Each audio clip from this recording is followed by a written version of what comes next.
Hello all, Satyaraju Kolluru here, faculty for accounting as well as advanced accounting at CA interlevel and faculty for financial reporting at CA final level. So this video lecture is mainly related to amendments which are applicable to November 2021 examination. Before going to the examination, please all of you watch this video lecture because especially few very important amendments covered in the RTP by ICAI, so which are going to applicable for ongoing attempt, that is the examinations which are going to conduct in the month of December. I can do one thing, this rather than putting November, or rather than we can call it as December. So in generally just I prepared this November 2021 exam. So this time, due to pandemic, the exams are postponed to December. No issue. So almost all 4 important amendments are there. So out of which the first amendment is related to amendments in Schedule 3, Division 1 to the Companies Act 2013. First here I'm clarifying one thing, guys. Just a moment. So the first thing was Schedule 3. Coming to Schedule 3, having 2 divisions, Division 1, Division 2. Have 2 divisions, Division 1, Division 2. Okay. Division 1 dealing with preparation of financial statements as per existing accounting standards. As per existing accounting standards. Division 2 deals with preparation of financials as per Ind AS. So Division 2 was completely out of scope. Out of scope. Ind AS are not at all applicable at CA inter level. So coming to Division 1, so existing accounting standards are applicable for CA inter level. So that's why even though there are amendments exist in Division 2, we are not going to see any amendments related to Division 2. Amendments are there with respect to Division 2 as well. But here we are only going to discuss amendments in Schedule 3, Division 1 to the Companies Act 2013. So as per the notification released as on 24th March 2021, that is in the financial year 2021, actually notification came. The financial year 2021, the notification came, which was effective from 1st April onwards. In the notification itself, they are clearly given from 1st April 2021, these provisions are applicable. So that's why these provisions are applicable to our examination. So under that, the first thing, the first item, point number A, under the heading 2 assets, under the subheading non-current assets, fixed assets are replaced with property, plant and equipment and intangible assets. And for the words tangible assets, the words property, plant and equipment shall be substituted. I can tell you essence of the amendment. Please all of you concentrate. Earlier, if you see the format of the balance sheet, under the category 2, assets will be there, right? Under assets, we are recording number A as fixed assets. Fixed assets. Earlier, I'm talking about earlier. Now, such fixed assets were entirely replaced. If you see, such fixed assets are replaced with the word property, plant and equipment and tangible assets. Simply, now there is no word of fixed assets. They are replaced with property, plant and equipment, in shortcut PPE, and tangible assets. Sorry, and intangible assets. And intangible assets. One more thing is there. Under fixed assets, earlier we wrote tangible assets. Again, right now, they replaced, and for the word tangible assets, the words property, plant and equipment shall be constituted or substituted. Simply under PPE and intangible assets, now they wrote number 1 PPE. So number 2 intangible assets. Intangible assets. Remaining all are common, that is capital work in progress, WIP, capital work in progress, intangible asset under development, intangible asset under development. So all those are common, guys. So the only change was fixed asset was replaced with property, plant and equipment and intangible assets. Under that, earlier we wrote tangible assets. Right now, tangible assets entirely replaced with property, plant and equipment. This amendment is not only applicable to financial statements of companies, wherever you are drafting the balance sheet in the examination, wherever in that balance sheet is related to whatever the chapter, it may be related to redemption of debentures, it may be related to redemption of preference shares, okay, it may be related to bonus issue, maybe any chapter, okay. So you have to follow the same mechanism. Under assets, you have to write property, plant and equipment and intangible assets. Under that PPE, under that intangible asset, capital work in progress, intangible asset under development. That is the first and foremost amendment in Schedule 3, Division 1. Coming to B, point B.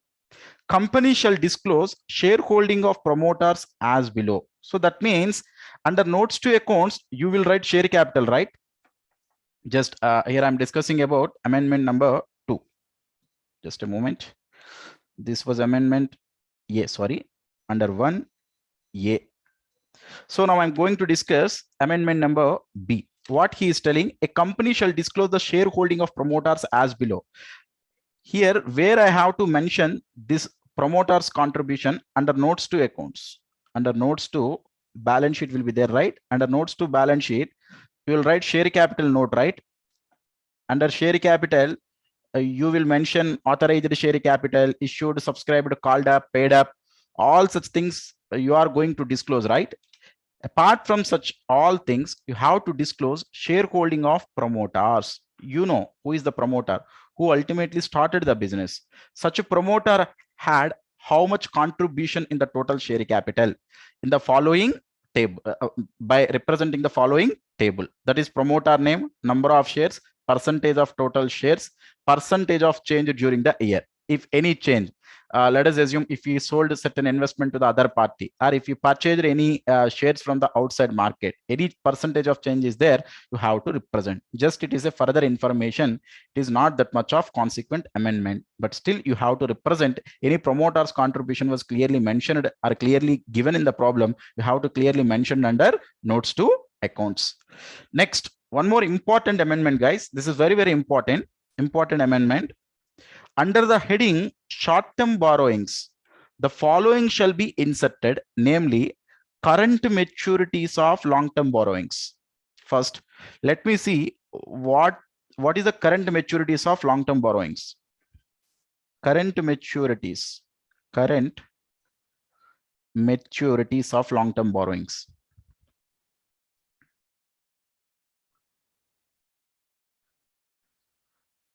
I can give a beautiful example here for a better understanding. Let us assume debentures. Our company issued debentures long back. We are redeeming the debentures in lots. That means we are not redeeming entire debentures at a single point of time. We are redeeming those debentures, certain debentures now, the other debentures at later point of time. In lots means at different point of time, simply. Sir, how much worth of debentures you have? Let us assume 10% debentures I have, around 10 lakhs. Okay. So I'm at 31st March 2021. Let us assume I'm at 31st March 2021.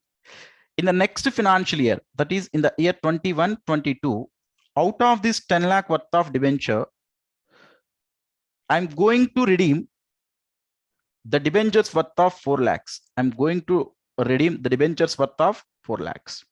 Now, out of such 10 lakhs, this 4 lakhs was termed as current maturities of long-term borrowing. No doubt about it, debentures were treated as a long-term borrowings, you know. But as on 31st March 2021, the status was out of 10 lakhs in the next forthcoming 12 months, to the extent of 4 lakhs was going to mature. To the extent of 4 lakhs is going to mature. So that's why such 4 lakhs is treated as current maturities of long-term borrowings. Earlier, such 4 lakhs, I'm talking about the earlier situation, earlier, which was placed under other current liabilities. Earlier, which was placed under, 1 second. So earlier, which was placed under other current liabilities. Other current liabilities. But now the consequent amendment was, which was placed under short-term borrowings. Short-term borrowings.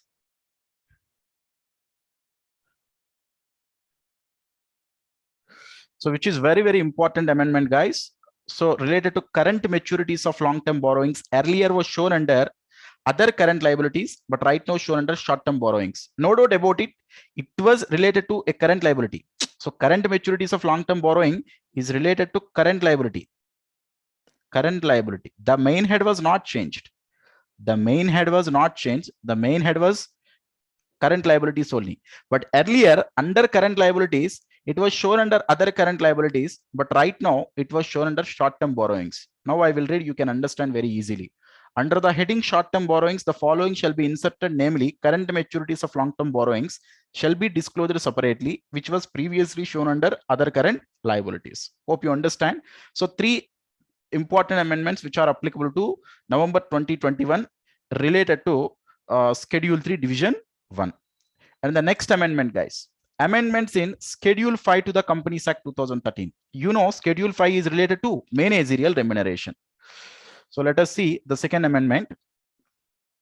Amendment number 2 related to Schedule 5. Managerial remuneration.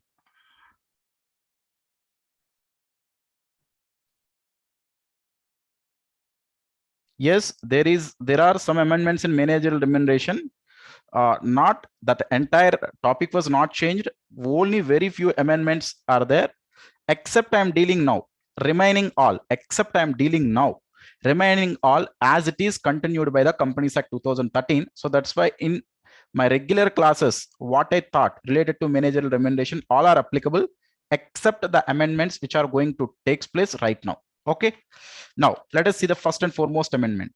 A public company can pay its managerial personnel remuneration in excess of 11% without prior approval of the central government. A special resolution approved by the shareholders will be sufficient. Before doing the amendment, let me tell you one thing first. You know how the managerial remuneration part will work. Sir, in case of sufficient profits exist,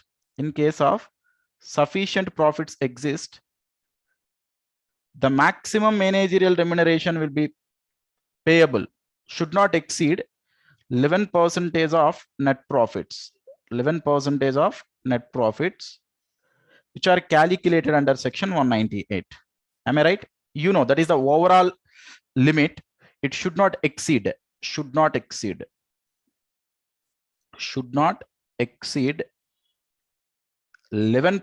of net profits calculated under section 198. Am I right?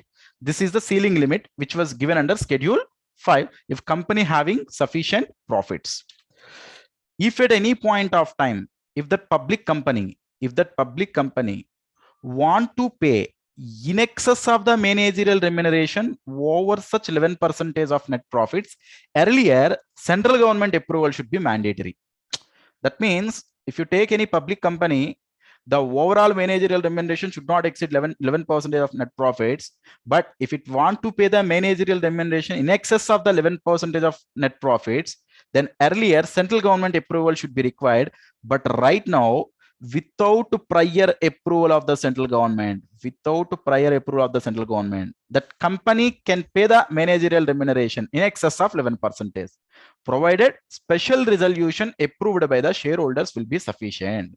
Simply saying, on behalf of the central government approval, right now shareholders approval should be required. That's it. So simple. In excess of 11% of net profits, if company wants to declare as a managerial remuneration, then on behalf of the central government approval, prior approval, now shareholders special resolution required. Remaining all are as it is, guys. That is, sir, if for manager or managing director or whole-time director exist, then the individual ceiling limits 5%, 10% for other directors. Remaining all are same to same. That's why I don't want to discuss here. I am only going to discuss the pure amendment part. Next, the next issue, important issue, was if the company is not having adequate profits, if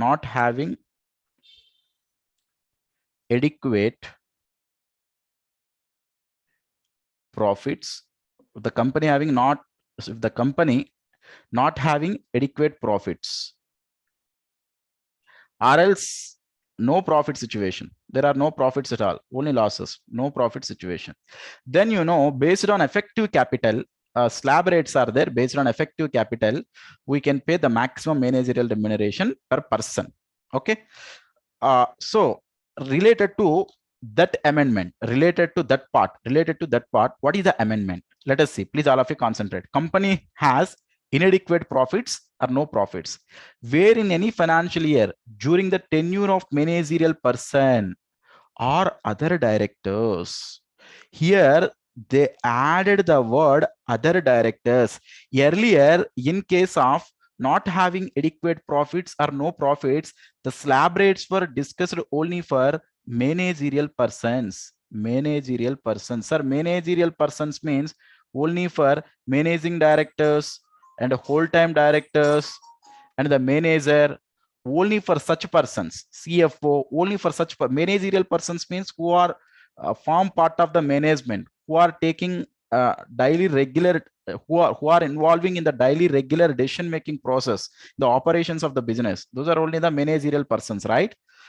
Now, apart from the managerial persons, they added the word other directors as well. That means they are giving slabs for managerial persons differently and other directors differently. Other directors means certain non-executive directors will be there. They never will come to the company, just they will attend the board meetings. They are not regularly participating in day-to-day life of the business. Okay, so such type of all other directors also right now they are getting certain remunerations, even the companies end up with losses. So this provision is ultimately giving benefit to the other directors, non-executive directors who are not participating the day-to-day life of the conducting the business activities. Also now they are getting remuneration as per this amendment. Already the limits for managerial persons. Earlier, if the effective capital is negative or less than 5 crores 60 lakhs, 5 to 100 crores 84 lakhs, 100 to 250 crores 120 lakhs. If it is greater than 250 crores, 120 lakhs plus 0.01% of the effective capital. Right now, along with the managerial person, other directors are also getting certain remuneration, which was 12 lakhs, 17, 24, 24 plus 0.01% of the effective capital in excess of 250 crores. Simply saying, what is the amendment related to not having adequate profits along with the managerial persons? Right now remuneration is also payable to other directors. For other directors, slabs were clearly mentioned in the material. Please follow the slabs at the time of application. Okay, hope you got the point. Now coming to the schedule for the managerial remuneration, what are the overall amendments? Sir, in excess of 11% of net profits, if public company wants to pay, then no need of central government approval. Shareholder special resolution is enough. Sir, company is not having adequate profits or no profit situation, along with remuneration to the managerial person, we can offer remuneration to the other directors as well. Separate slab rates were given. And one more thing, guys, these all provisions are only applicable in case of public companies. That is especially in case of sufficient profits. Sorry, not having adequate profits. This provision is only applicable to public company. This is not an amendment, just I'm emphasizing. For a private company, there is no restriction. It can pay as per their discretionary powers. Okay, so these restrictions are only applicable to public companies only. Just I am mentioning. And one more thing here I am mentioning, sir, these slab rates are applicable per person. Please, all of you, bear in your mind, this is only per person. This is per person. This is overall. This is overall for all, but this is for per person. Don't be confused, sir. For sufficient profits, the provisions are for overall limits, but for the in case of insufficient profits, okay, it is per person. It is not the total. Would you understand, guys? Okay, these are not the amendments. The last 2 points which I discussed, that is provisions applicable to public company and per person, are the earlier provisions. Just I emphasized for the purpose of remembering the things. Okay, next, let us move on to the third notification, guys. That is third amendment, amendment number 3. So total 4 amendments are there. We already finished 2 amendments. Let us move on to the third amendment. Notification to exempt startup private companies from preparation of the cash flow statement. Sir, you know already cash flow statement is not applicable to one person company. You know, one second, just give a moment. Yeah. So cash flow statement is not applicable to one person company. It was not applicable to a small company. It was not applicable to a dormant company as well. This is not an amendment which was already there in accounting standard 3. If you go at if you see the applicability, AS3 is not applicable to each and every company. So AS3 cash flow statement is applicable to that is corporate entities other than one person company, small company, and dormant companies. It was clearly mentioned. But right now, one provision, that means for the private companies other than one person, small company, and dormant company, cash flow statement is applicable. Right now, with the effect of amendment, exempt startup private companies from preparation of cash flow statement. All the startup private companies, sir, whether it may be one person or not, whether it may be a small company or not, whether it may be a dormant company or not, apart from one person, small and dormant company, if a private company was established in the first year, for example, I was established in the year 2021, then for the year 2021, that is as on 31st March 2021, no need to prepare a cash flow statement. From the next year onwards, preparation of cash flow statement will be applicable. As per section 462 of the Companies Act 2013, as per amendment under chapter 1 clause 40 of section 2, an exemption has been provided to a startup private company besides means already there for one person company, small company, and a dormant company. Accordingly, a startup private company is not required to include the cash flow statement in the financial statements. Thus, the financial statements with respect to one person company after amendment, thus the financial statement with respect to one person company, small company, dormant company, and a private company, if such private company is a startup, may not include the cash flow statement. Sir, simple. What are the consequences of amendment, sir? What is the consequence of amendment? Sir, along with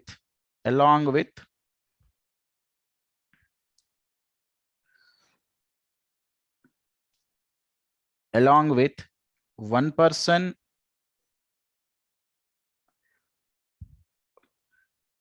small company, dormant company, startup private limited company,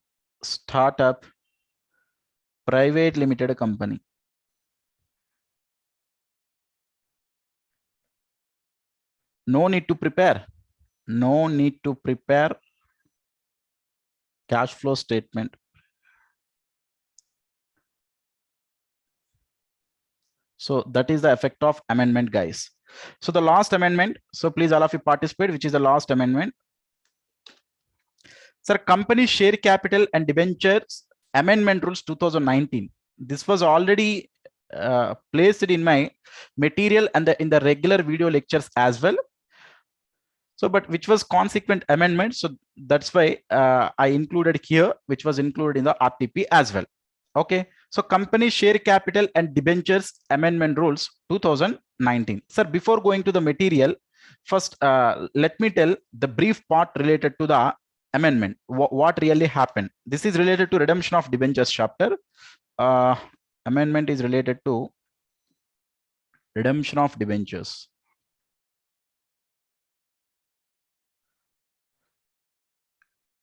So what is the amendment, sir, here? The amendment is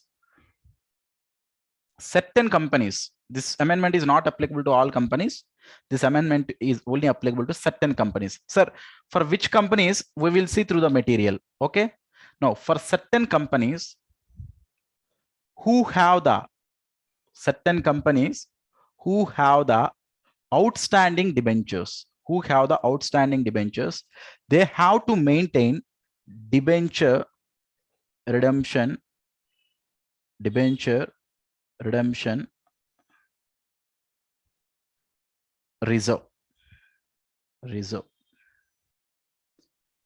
and they have to make certain portion of outstanding debentures are going to mature in the form of debenture redemption investments.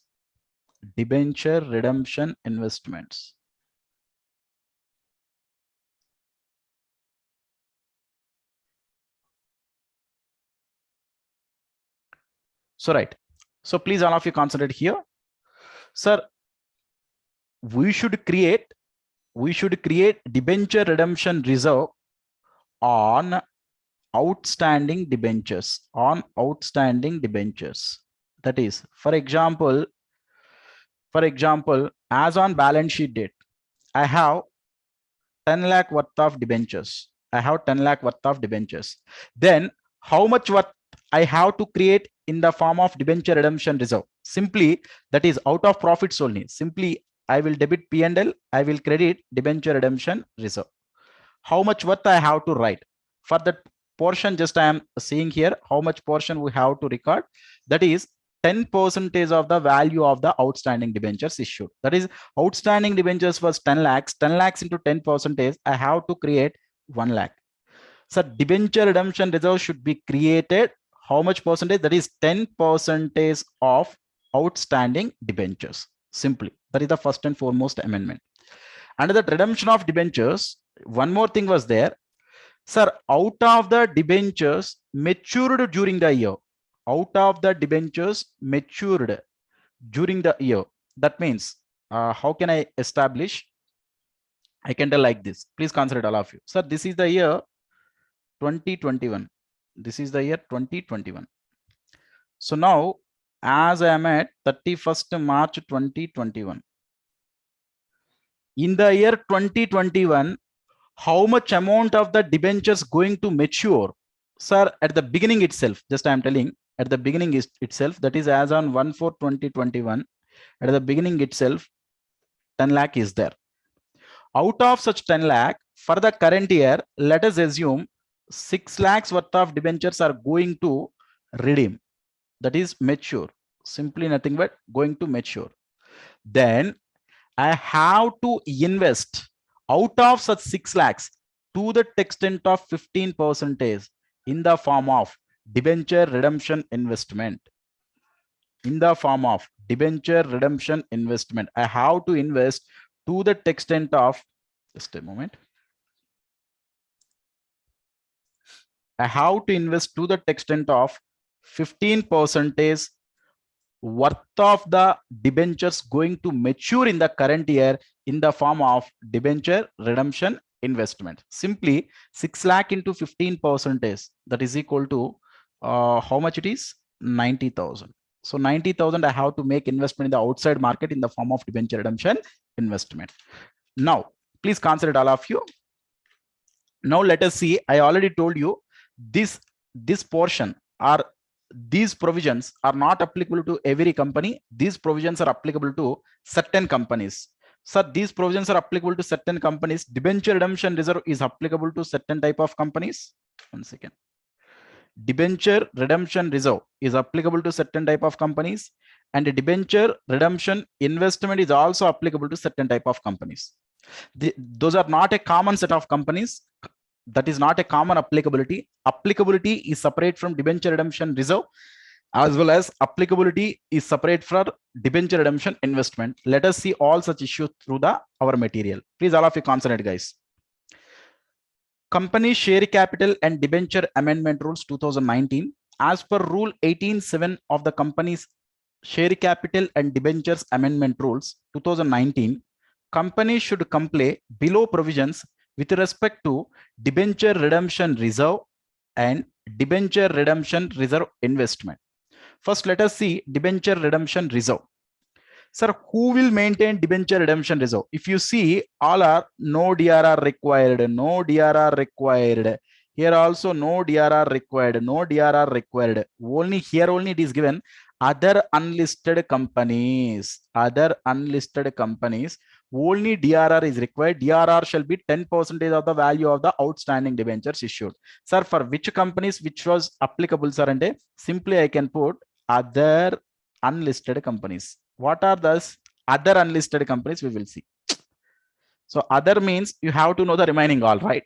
For the remaining all which is not applicable, which is only applicable to for other unlisted companies. Now let us see, please consider all of you. All India financial institutions regulated by the RBI and banking companies for both public as well as privately placed debentures. Here they are telling two things. One was all India financial institutions. Sir, what are all India financial institutions, sir? Actually, 4 entities are treated as all India financial institutions, which are NABARD, SIDBI, National Housing Bank. One more organization is there, I think so. Okay, Exim Bank, right? All India financial institutions are nothing but Exim Bank, which deals with export-oriented entities. Then NABARD. Okay, then SIDBI, then National Housing Bank, NHB. These all are government entities actually. These will regulate certain other banks as well. Okay, so all India financial institutions which are regulated by RBI, no need to maintain any DRR, as well as banking companies, whether it is public or private bank, whether it is SBI, whether it is Union Bank, whether it is ICICI Bank, if it is a private or a public bank, whatever the case may be, banking companies for both public as well as privately placed debentures. Okay, no need to create any DRR. Next, other financial institutions. Other financial institutions means other than all India financial institutions. DRR will be as applicable to NBFCs registered with RBI as per 3 below. For the time being, just ignore this. Why? Because he is telling something about as per 3. Without knowing 3, we can't understand point number 2. So here one conclusion is no need to create DRR by all India financial institutions as well as banking companies. That is more than enough. Sir, what about other financial institutions? We are going to discuss just after discussing point number 3. What about point number 3? For listed companies, no need to create DRR. If you see all listed NBFCs, no DRR.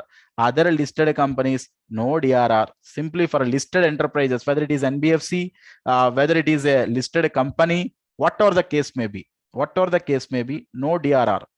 Sir, what about banks, sir? Why they are not mentioning banks? Sir, banks already not required here, whether it was listed or not, that is secondary. Banks no need to require the DRR. So that's why he is mentioned all listed NBFCs and other listed companies not required any DRR. Will you understand? Now coming to unlisted companies. For unlisted companies, other than AIFI and banking companies. Why? Because which was already discussed. All unlisted NBFCs, no DRR is required.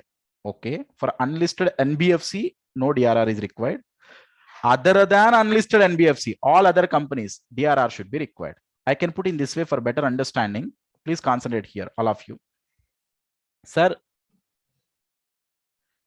here I can put first all India financial institutions and banks.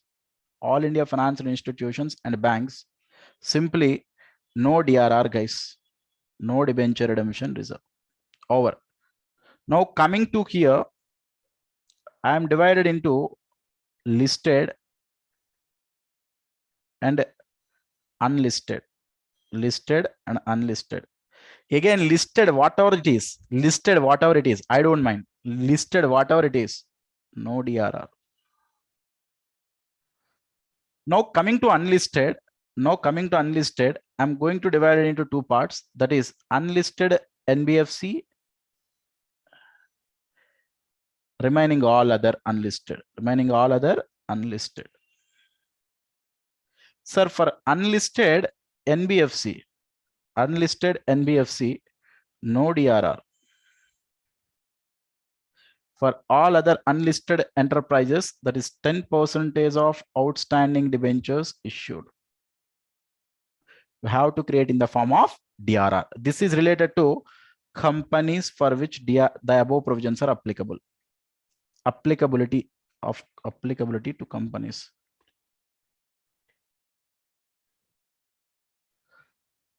Okay, guys, this is very easy. Sir, here you missed this part, right? Other listed company. Where? Sorry.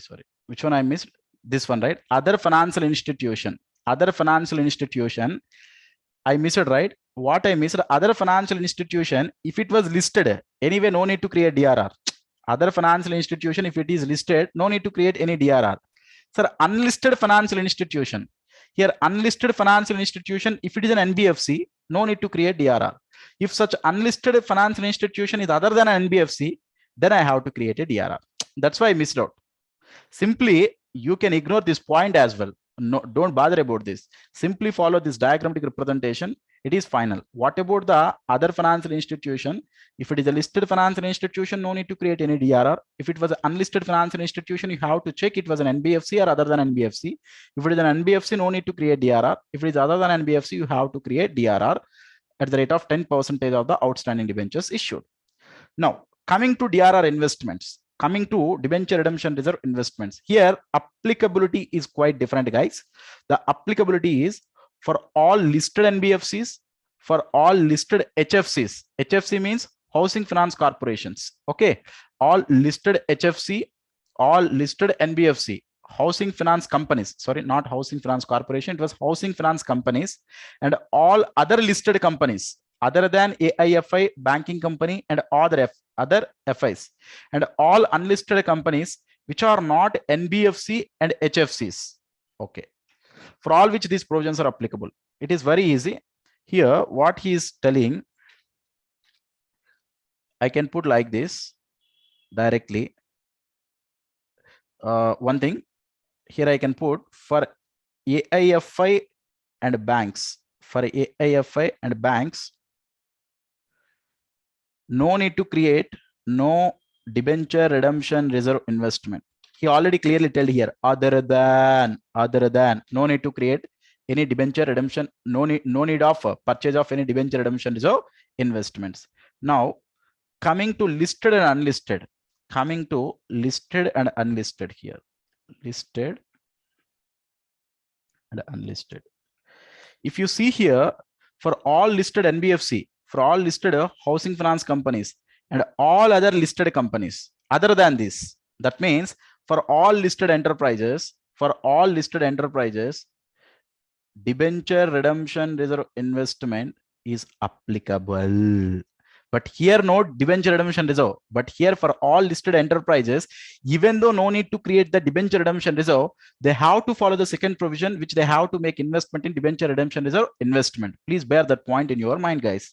Next, all unlisted companies which are not NBFCs and HFCs. That means for unlisted, again, I can categorize it into two parts. That is unlisted NBFC, unlisted NBFC, and other unlisted. Sir, for NBFC, no DRRI, not required. He clearly given all unlisted companies which are not NBFCs and HFCs.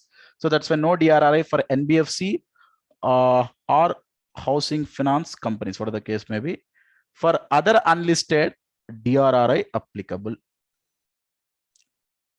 Now the essence for applicability, I'm telling here, for the applicability, I'm telling the essence.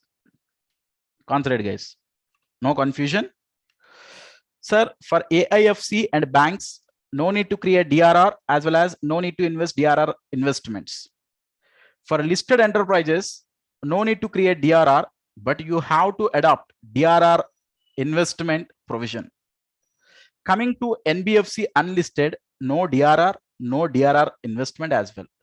For other unlisted enterprises, you have to create the debenture redemption reserve as well as debenture redemption reserve investments. That is the essence of the 2019 issue of debentures rules. Am I right, guys? So I'll put the same material under the description.